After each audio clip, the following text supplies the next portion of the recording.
Guys, deluded Guna, rather upsetting video. 32 years of age, been here 5 years, and it's a sad way that his careers are going to end like this. It's doubtful as to whether he kicks a ball for Arsenal again. Santi Cazorla. Now, as recently as a couple of weeks ago, he said that he's been operated on around 8 times. He suffered another setback, guys, in his recovery. Now, as in regards to the exact setback, I do not know what. It could be bacteria, it could be not healing, it could just damn right not be healing, innit? You just have to speak to a doctor. You have to speak to a doctor. But it's a far cry away from when I told you guys, when we were told 3 weeks, I told you guys this guy would not play again for Arsenal that year, and he didn't. This year, I must admit, I would have thought he'd have been back in December/January. We're now here in April next season, 2018. So it does look like his career here is over. He'll be 33 or something by then. He missed a lot of football. The new deal he signed, probably with this in mind, just a show of faith. He showed a lot of loyalty to us, and he's been a loyal servant for his 5 years. So he does deserve to get a retirement contract here, same way Mertesacker probably did. Show of faith, something to keep him motivated when he's on the injury table. And it can't be easy, because this is the incompetence I've spoken about with Santi and with Ramsey. We do not handle injuries properly. I mean, the guy's been in. He said the bacteria on in the operation table.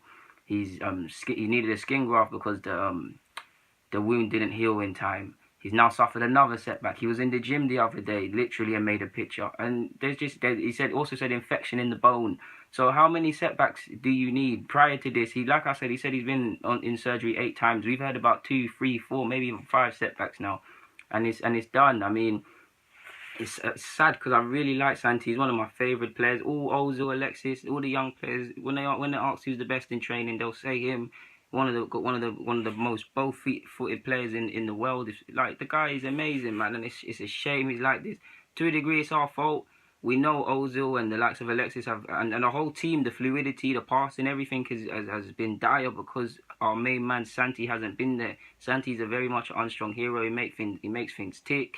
Yeah, man. Whether he's deep lying, whether he's going further forward, he makes things happen. Without him, we're pissed, basically. And this has now been the 2nd year. Well, he's now going to miss probably his 3rd season, because if you remember rightly, against the November in 2016, if I remember correctly, Norwich, the same thing happened with his Achilles. We're not being like Koscielny. What is wrong with the Achilles in this club? Yeah, then he got bodied against who is it? Ludogorets, I believe. We haven't seen him since. And if this is his last game that he plays for this club, it's upsetting. It's testament to Santi's ability that at the age of 32, 33, he's still relevant. He still was, up until he got injured, obviously, a main part of the side. But I've also said this in my video, guys. It's also incompetence on our side. I'm not saying to bid Santi. I'm saying he could obviously pull his weight into the side and offer something.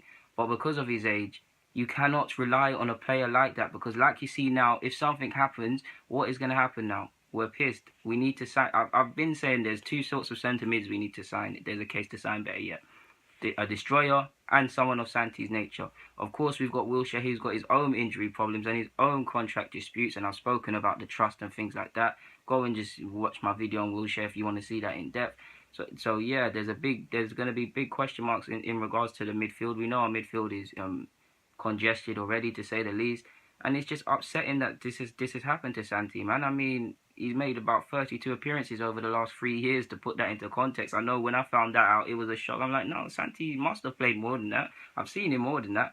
It's a shock. And like I said, he's a big personality. He's a very bubbly character on and off the pitch. And he's a small man, but his character is very big. And I really hope he gets through this. If he does eventually get back to his playing career to a level where he can play football, and if he doesn't get a new contract with at Arsenal, I hope he gets a move somewhere else. I don't want to see him retire like this. This is someone like Santi. His career should not end like this. It's very upsetting that he's had multiple injuries, multiple operations. We were told 3 weeks, and initially I told you guys this guy wouldn't play last season, and he probably wouldn't play for a large part this year. Yeah, and just to see incompetence, like, I know I'm no doctor, but incompetence. I'm hearing infection, like I said, infections, spread, bacteria spreading, infections of the bone, skin grafts being needed because the initial one's not working, scars not healing. I mean, I'm no doctor, but this sounds like incompetence, or this sounds like you're going to the cheapest doctors you lot can buy. Because when you factor in Santi's problems, Koscielny's problems that we're not being told about, Aaron Ramsey wasn't handled properly last year. Theo's had his own injury problems. It's a miracle how Oxlade for the main part stayed fully fit as well, because normally something's going on with him in regards to Arsenal. Something needs to change, and it's sad that it's handled this way for Santi. Wenger has to obviously hold some of the blame because he kept him both times he got injured, if I can remember rightly. Definitely against Ludogorets, he kept him on. He might have taken him off, to be fair, against Norwich, but I can't remember. I'm pretty sure he stayed on for a little bit more. But yeah, guys, there's not much more to say on that front. It's upsetting. It really upsets me because I really like Santi. You guys have seen my video where I said how is he a potential Arsenal legend? Is he one of the most underappreciated players at Arsenal in recent years? He's been there numerous big moments for us.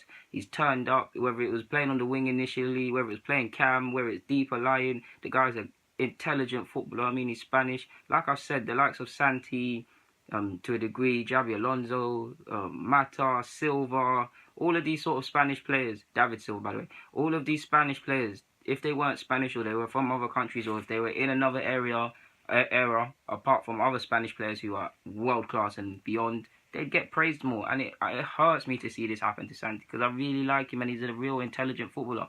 Like I said, I hope he keeps his head up. I hope if he stays past it in the end of this year, I hope he gets back to playing. If not, I hope he gets a move. Ultimately, I hope he gets over this injury because he's just a damn right good player and I never like to see anybody like this. Like I said, it seems like a retirement contract and a show of good faith for the years of loyalty. But yeah, it's a frustrating way for a player that's been so good for us end like this, and someone that's been so vital for us end like this if it is true and he never plays again. But yeah, guys, Jalou Laguna, I'm signing out. Santi Cazorla, that's the thoughts on that. Comment, subscribe. Thank you for watching. As always, I love you guys, man. I'm signing out.